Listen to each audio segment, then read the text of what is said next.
welcome to this new series that I'm actually going to be pushing out, and it's called the Be Better Clean Slate series.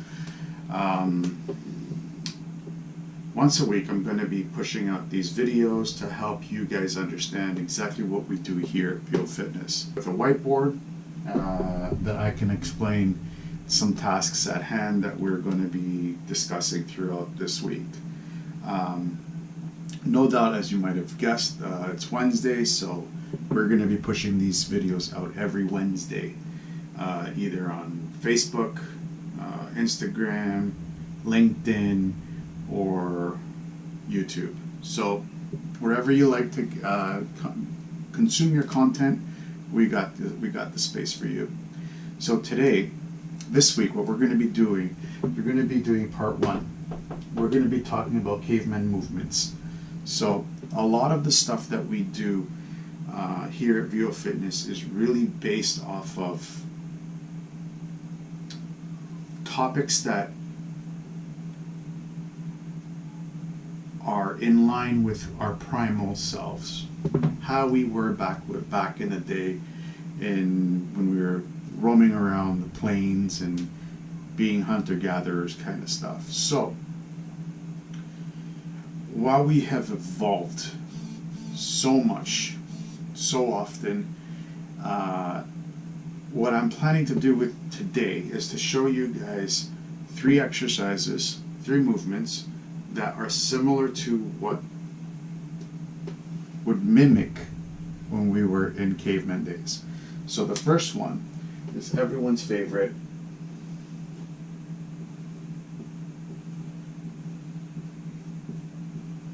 squats. I know you guys all love squats. They're probably one of my favorite exercises to do. Now with everything that's, with the camera and everything, and it's hard for me to give you an example of how to do a squat. So what I'm going to do is I'm going to try and draw it with my, amazing artistic value, which is stickmen. So that's us. That's us. We're going to go a little bit more, and I'm going to put 2 more there for the knees and for the arms, like that. Okay? And I'm going to put a nice happy face. So a lot of times what a lot of trainers will tell you is when you're doing your squat, don't let your knee pass. So if we're going to look at this area here, when we're doing squats, a lot of the trainers, what they're going to tell you, see if I can do this right.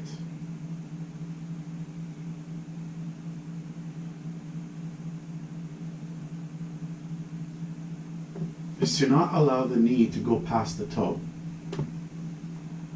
The whole fear behind allowing the knee to go past the toe is simply because they're afraid of shear. What's shear? Shear is when one friction, when you have one surface on another surface, and you have this surface going this way or this way, and this surface going in the opposite direction. So let's see if I can, okay, so the friction between here is called shear. When you have 2 bones and they're kind of doing this. And then what they're worried about is that shear happens there, in the knees. This is not true. We have specific architecture that surrounds the knee that does not allow shear to happen. So if you need to allow the knee to go past the toes, let the knee go past the toes. So when you're coming down, it's fine to allow the knee to go past the toe. My goal for you guys, let me find my eraser, it's right here. my goal for you guys this week, I want you to do 3 sets of 10 of squats.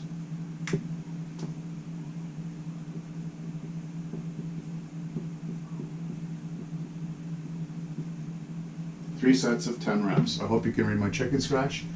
Do not worry about your knee going past your toes. It is completely and utterly safe. Do not listen to anybody that tells you otherwise.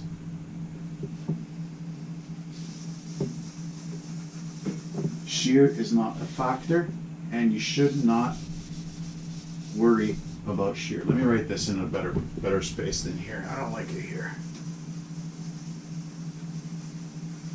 There we go. I'll get rid of my happy guy, and I'll put my happy guy somewhere else. So, 3 by 10 sets, reps. And I'm putting my happy guy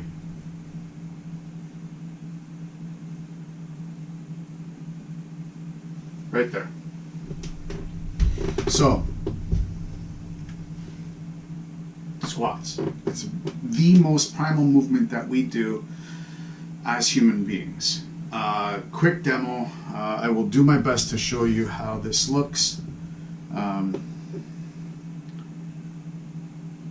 So basically from the side, feet, however you like. I like shoulder width apart. It gives me a firm foundation.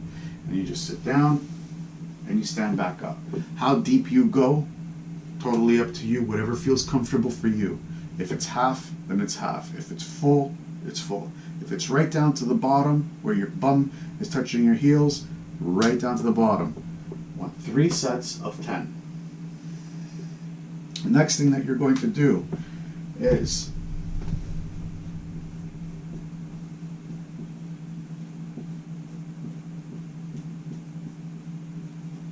deadlifts. Deadlift is a big compound movement. All these movements, all these 3 exercises that we're going to do, they're all compound movements. Meaning, they are movements that actually involve more than one joint. So, squats, for example, requires ankle. Let me draw the feet here.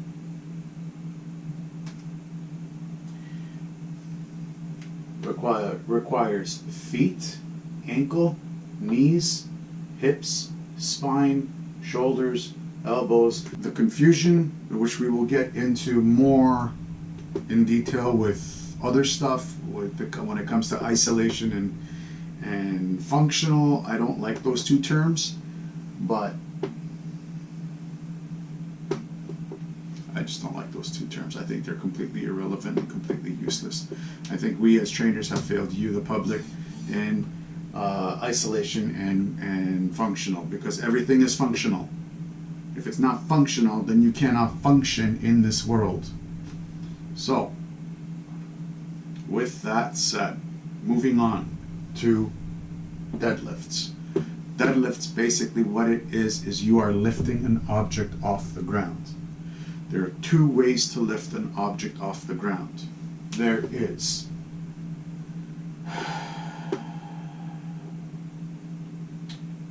see if I can draw this.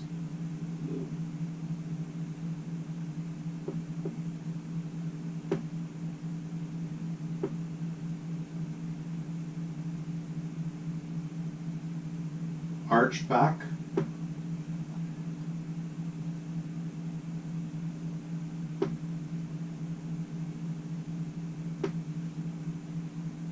Straight back.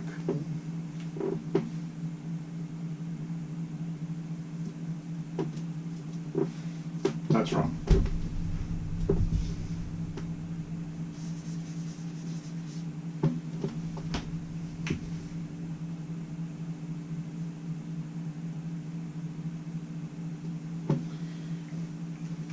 Both ways are correct.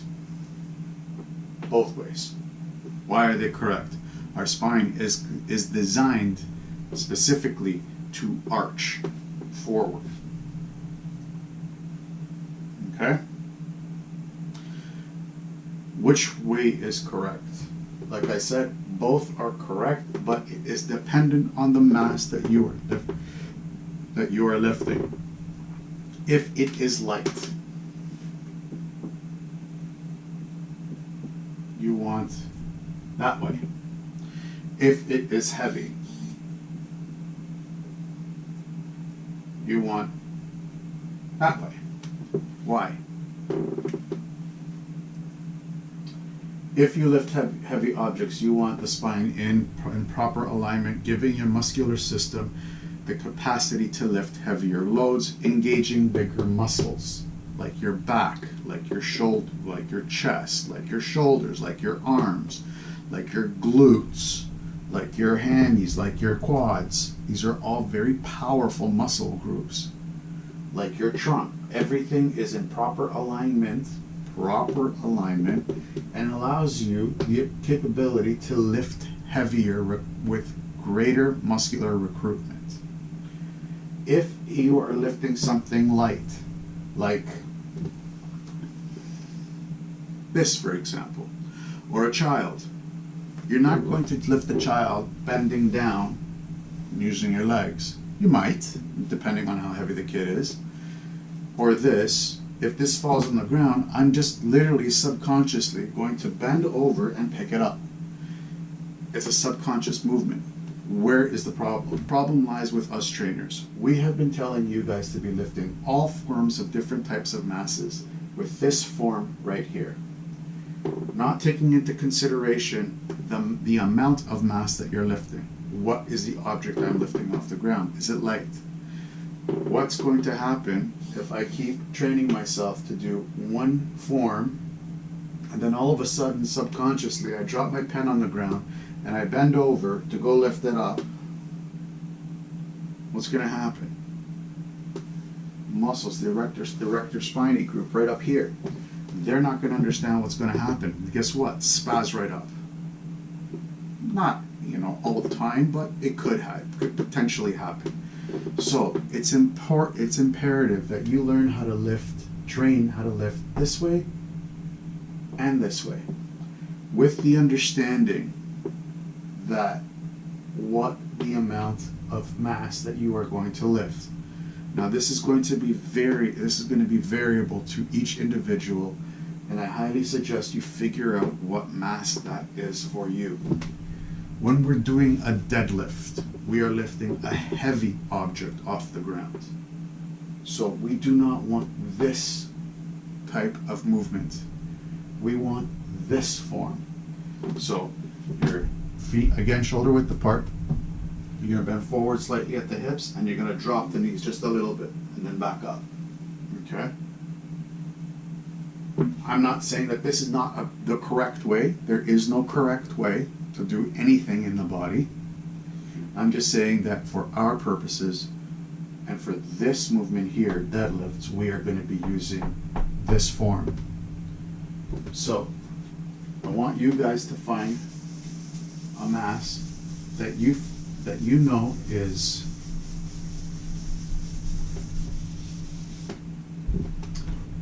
challenging enough for you to be doing 3 sets of 10 reps. Third movement that we're going to do. We're going to be doing everybody's favorite, my favorite as well.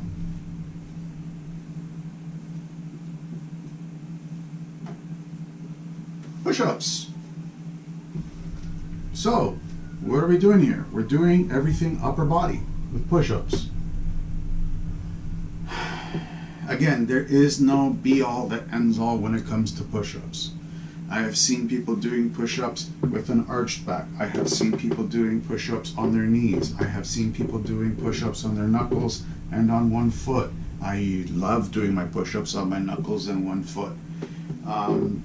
Whatever is comfortable for you and whatever is challenging enough so you can get it done for 3 sets of 10 reps.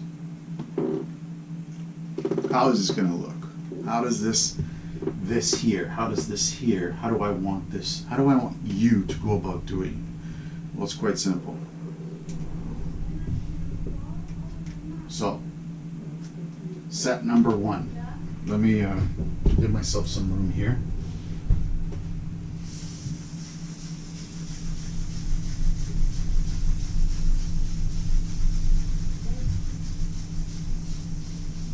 Set number 1. Set 1. Set 2.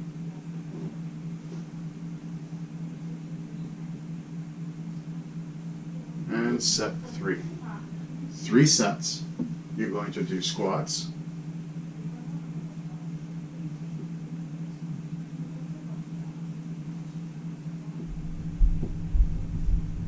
deadlifts,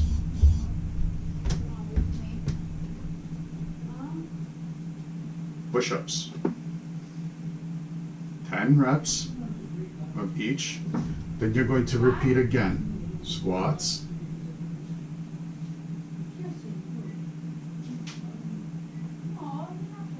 deadlifts, push-ups, and then third set. Squats, deadlifts, and push-ups. 10, 10, 10, 10, 10, 10. So let me explain what I want you guys to do with this. It's really simple. But SETI, my mind is on Ancient Aliens right now, and it should be here. So,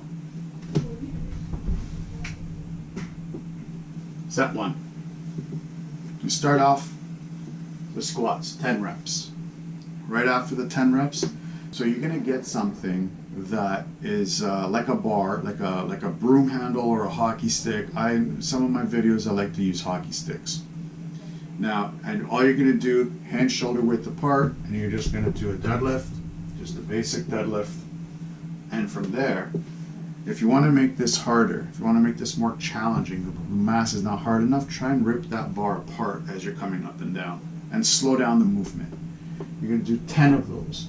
And right after you're done the deadlifts, you're going to go straight into push-ups. You're going to do 10 push-ups, whatever way that you can do them.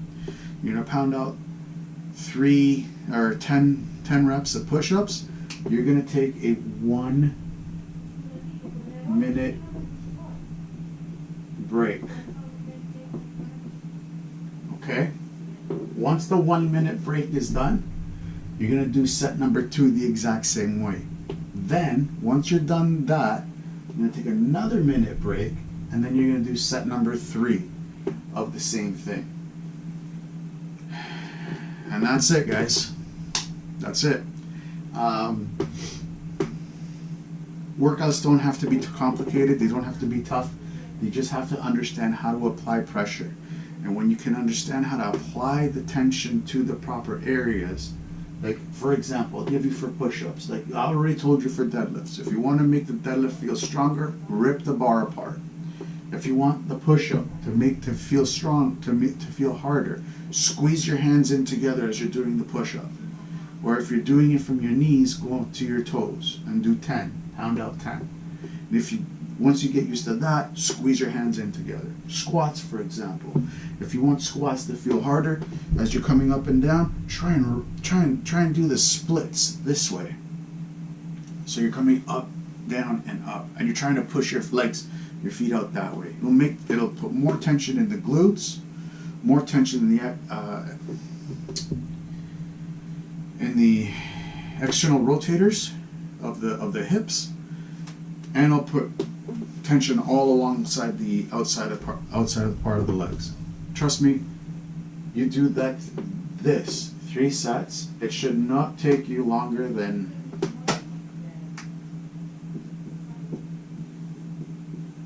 15 minutes. It's all I need from you guys. 15 minutes of your day. And I'm not asking you to do this every single day. What I am asking you to do this is to do it every second day. That's all you need to do it. Every other day 15 minutes of your time, do this workout, and I guarantee you, you're going to start to feel better. You're going to start to look better. You're going to start to appreciate yourself much more. And this is the whole purpose of the Be Better Clean Slate series. This is why I'm doing this. Little tidbits for you guys to be able to get your week through your week much better. I will see you guys next week when we get into fact and fiction, and it's going to be a hot topic because I'm going to be getting into stretching and how much and why I hate that word. Until then, be better, look better, feel better.